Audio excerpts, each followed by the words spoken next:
അഞ്ചുമ്മ എനക്കെന്റെ സർവവും പോയേ.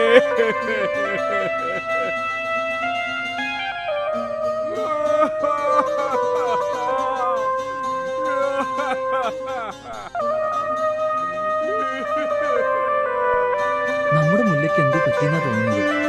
മൂപ്പരല്ലാതെ ഇങ്ങനെ കഴിയില്ല.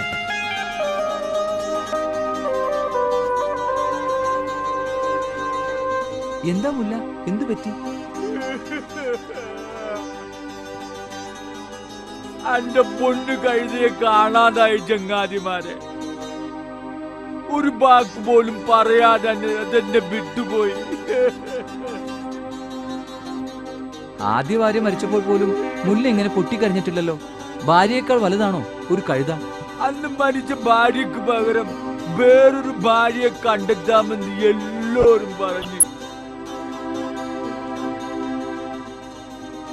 എന്നാ ഇപ്പൊ കാണാതായ കഴുതയ്ക്ക് പകരം വേറൊരു കഴുതയെ വാങ്ങിത്തരാമെന്ന് ആരും പറയുന്നില്ല. ഓ, എന്തൊരു ദുഷിച്ച് നാറിയ വ്യവസ്ഥ.